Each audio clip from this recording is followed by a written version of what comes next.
Hello everyone, my name is Deepika Sharma. I'm an assistant professor in Chandigarh Polytechnic College. Along with this, I'm also pursuing my PhD in computer engineering from Chandigarh University. This semester, I'm going to teach computer networks, and my today presentation topic is Introduction to Computer Networks. First of all, let me share my screen.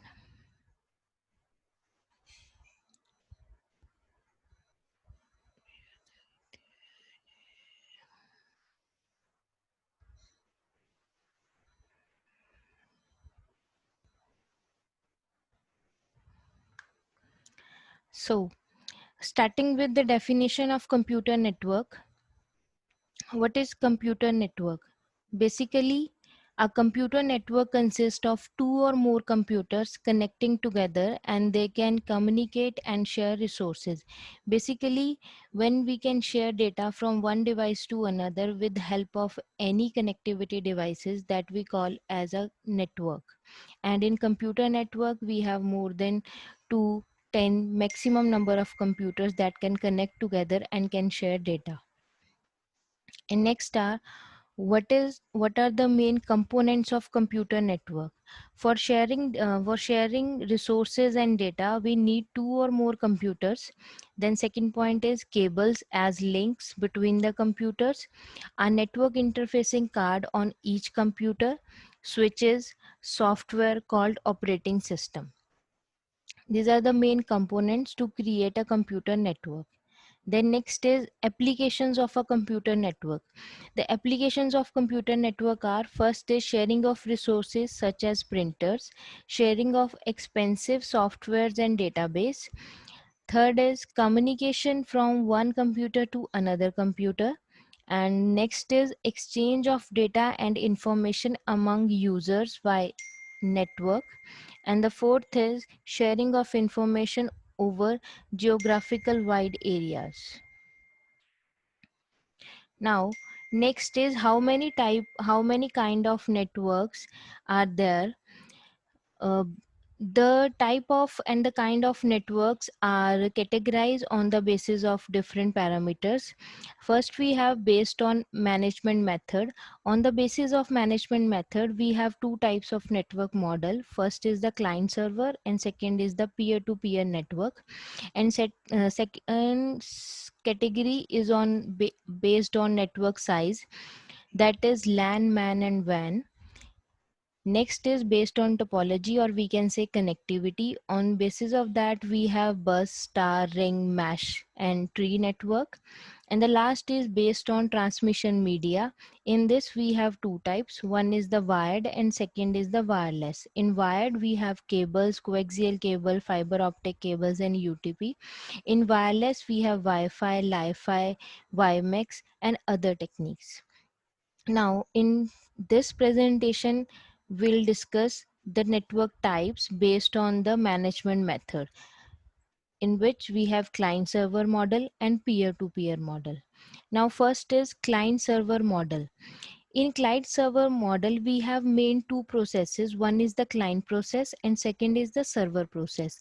Client process is the process that requires the services, and server process is the process that provide the required services. So the client requires a service and the server provide the services and make available the result to the client. In the figure you can see there is one server and number of clients are attached to it. The server provides all the services that are requested by the clients. And next are the server functions. The main functions of server is the server is a special purpose privileged program dedicated to provide one service but can handle multiple remote clients at the same time. And it can also run on a shared computer but not user's personal computer. And the third is it wait passively for contact from random remote clients. Next, accepts contact from multiple clients but offer a single service at a time. And the last is requires powerful hardware and a refined operating system. Being a server, there are some services that a server must guarantee. First is the authentication, authorization, and data security. Authentication means client identity verification. Authorization means verification of the possibility for a client to access a service. And in data security, it guarantees that specific data cannot be read or modified. Next are the client functions.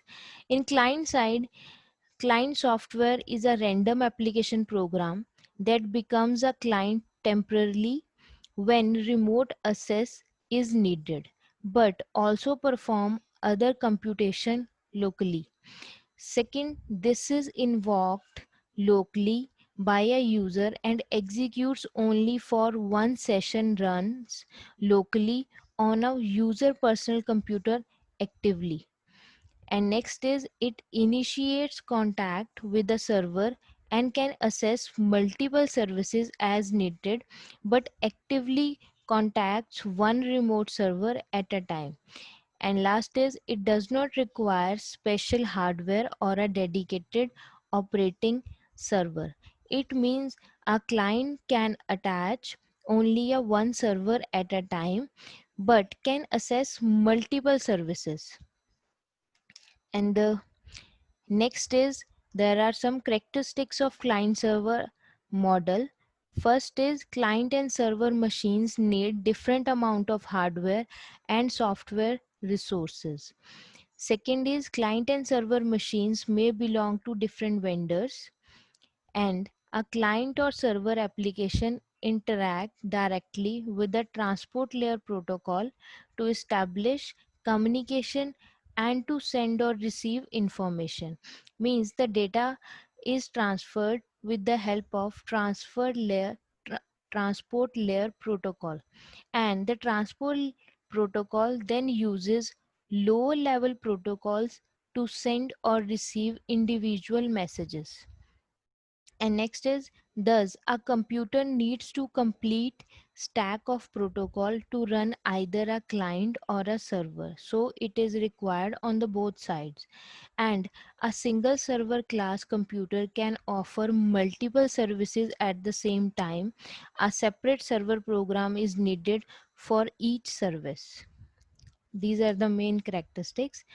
Now uh, we have studied traditional client server architecture. There is some advancement in this architecture, and the advanced version is three level client server architecture. The traditional client server architecture involves two levels. One is client level and second is a server level. But in three level architecture, it contains three types of machine: a user machine, a middle level server, and a backbone server. The user machine is typically a thin client, and the middle level server is the application server, and the backend server is the data server. In the image, the client application is attached or communicate with application server. Then application server will uh, attached or communicate with the data sources, and the communication is two way. From the either end they can send or receive data. And next we have advantages of client server networks. Advantages and disadvantages. Advantages are facilitate resource sharing, and facilitate system backup and improve fault tolerance. Next is enhance security, and the last is support more users. That is difficult to achieve with peer-to-peer networks. And the disadvantages of this model is high cost for servers, need expert to configure the network, and introduce a single point of failure to the system. So this is all about client server model. Now next we have peer to peer network. In peer to peer network, each peer, it means a participating computer, a single computer, can act both as a client and a server in the context of some applications. Peer described this new relationship. Peer to peer computing is a network based computing model for applications where computers share resources by direct exchange between the participating computers. Although there is also sharing of resources and data, and in peer to peer network architecture in which nodes are somewhat equal in the sense that each node is in principle capable of performing each of the functions necessary to support the network, and in practice many nodes do perform many of the functions. Next is characteristics of peer-to-peer architecture. Peers act both as client and server. Peer contribute services or resources to other content, storage, CPU, etc.